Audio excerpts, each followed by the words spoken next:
All right, I've been having camera issues, so hopefully this one is right. The last time I did this, it was sideways, so we'll see. Continuing with the Beta Honey Hole, Against All Odds, Jeff Bridges, Rachel Ward, James Woods. I've never seen this one, but I was looking at the back, and you see this gun, love, even football. I mean, you can sort of guess what's going on, right?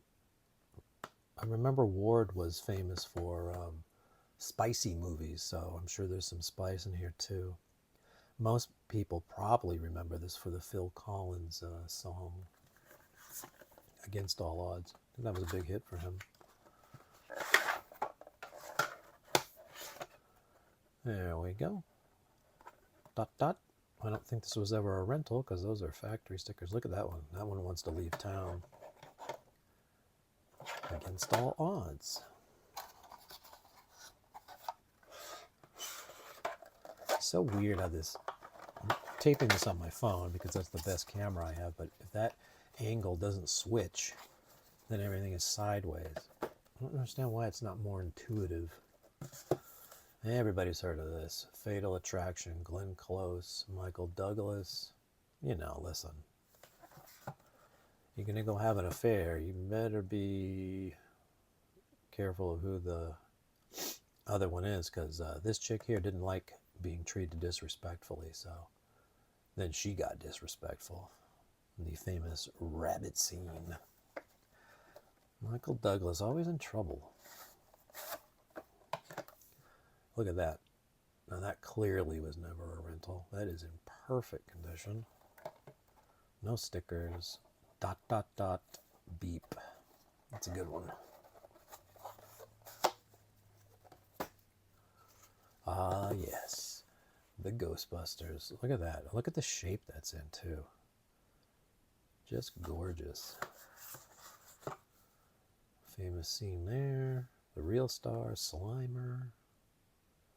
I think I mentioned in take one that I saw this movie a couple months ago in a theater. Not a movie theater, like a performing stage.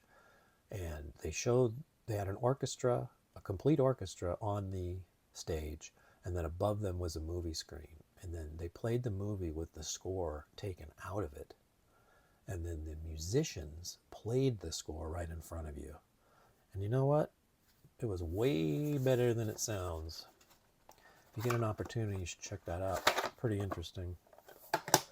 This one's got the typical glue issues. I don't think it was a rental. I don't see any scan codes or anything like that near this tape, but it's that glue they were using at this time. It just was not supposed to hold up. But I don't know. That copy looks pretty good to me, right?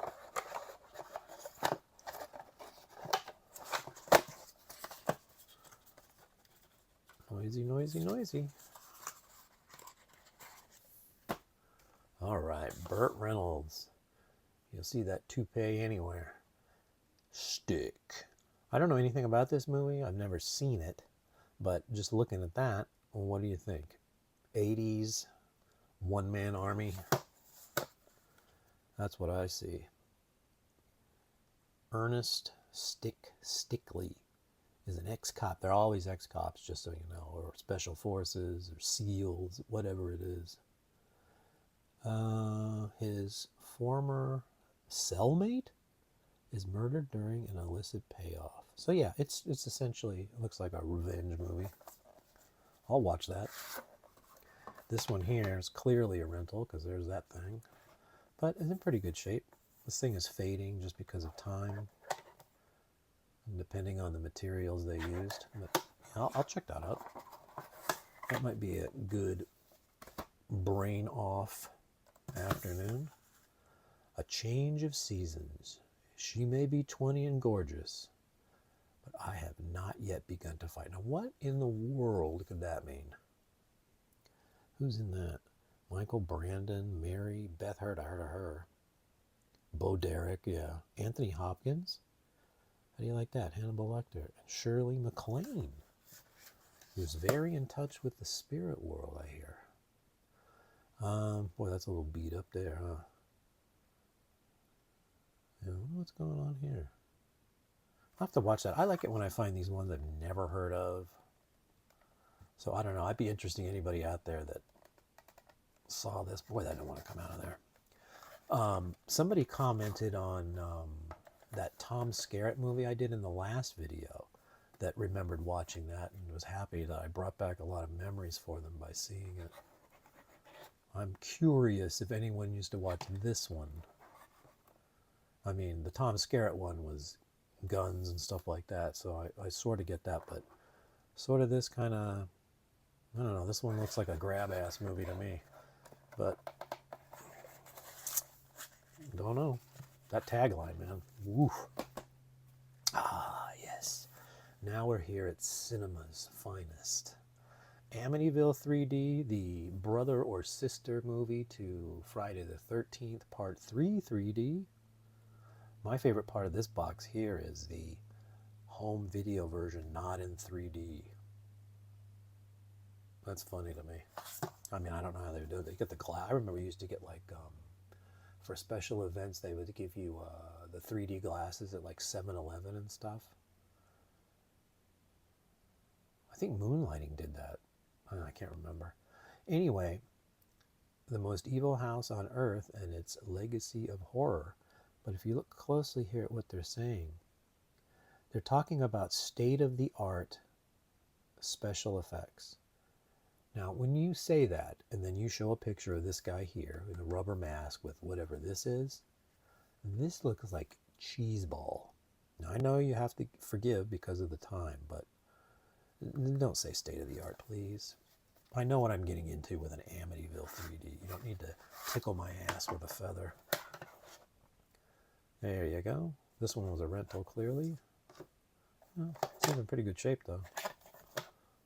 Amityville 3. Didn't I show? I think I showed Amityville 2 in the last episode.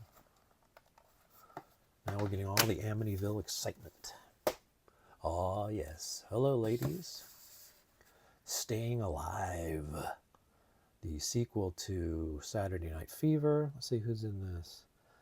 Obviously John Travolta. Sylvester Stallone film. That means he directed it. Fiona Hughes. I remember her. She was on a soap here for many years. And Bee Gees songs. I'm wondering if those are the old Bee Gees songs from the first movie or they made new ones. And the fact that I don't know that tells me if they were new, they weren't as good, which how would you do it? Yeah, see, this is the Chippendales era here, so that's why you get this look. He's shredded. There's Fiona Hughes, and I don't know that chick there, but I don't know. I hear this is a controversial film.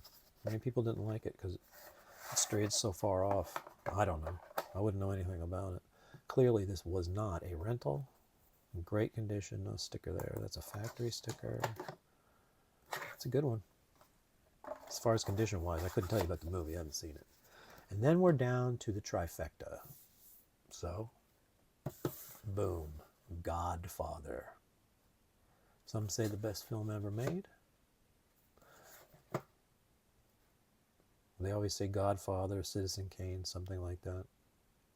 But, I mean, what am I going to discuss? Is there anybody on Earth, excuse me, I hit the tripod, anybody on Earth who hasn't seen The Godfather?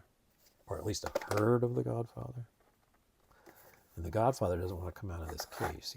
He's a little bit shy. Now these sets are always interesting to me because the reason, or the big reason, or one of the, who knows what the reason was, but they say it's because Beta lost the format war because of these tapes, and they just couldn't hold the same amount of tape. So eventually they did come out with Beta 2 and Beta 3. And Beta 3 is essentially the SLP button on your VCR or VHS. But when you do that, you get a worse picture. So they decided to, since their one thing they had in their pocket was better quality, they went to the 2-tape solution, which I bet cost them. But I don't know if these tapes were sold at a premium or not. I didn't have one back in the day, so I have no idea what a retail Godfather on 2 tapes was in the, I think, 80s is when that came out. I know the movie came out in the 70s, but I'm talking about this version of the home video. There's part 2. People say that's better than part 1. I don't know about that. Some parts are pretty good, especially Robert De Niro stuff is good. I did see a number of years ago, maybe 20 or 30 years ago, they took those films and they put them in chronological order, so it actually starts out with Robert De Niro and goes through. And I really enjoyed that edition. I'm have to go look for that and watch that again. Here's another one doesn't want to give up the tape. There you go, tape 2 of Godfather 2. Tape 1, both of these clearly never a rental. Great condition there. And everybody's favorite Godfather, part 3, where they tried to hand over the reins to Andy Garcia, which I thought he did a pretty good job. But this movie did not do well and was attacked for the girl who played the daughter. I don't know. This says final director's cut, but I know that's not true because 2 or 3 years ago they released Godfather 3 Coda, which is a totally reworked version of this film. And you know what? It was pretty good. But when I was cleaning these, I put this in, made sure it worked, and I watched it, and I sat there and watched the whole thing. So, you know, maybe judge slowly. In time, we could change our mind. Go right there. And these tapes here. Let's see. Gonna come out and be easy today? Yay. And that is Godfather 2, tape 2. Again, the same situation where they didn't want to put it on SLP or Beta 3. So they had to make 2 tapes so you get a better picture, especially like a prestige film like this. And I bet you paid up for this. I bet the retail on that was not cheap. So put that back in there. This one's got a little divider. Excuse me. There's a lot of pollen out today. All right, so that's it. This is the end. This is the honey hole still. And we're not even halfway through, I don't think. But we'll see. We'll see if this video is screwed up again and it's sideways. That's what you're getting. Sorry, I'm not doing this a 3rd time. This iPhone is, when it decides to change whatever dimensions, there's no indicator or anything that tells me what's going on. So whatever. Hope you enjoy this. And I'd be interested to hear about a change of seasons if everybody remembers that. All right, I'll see you later.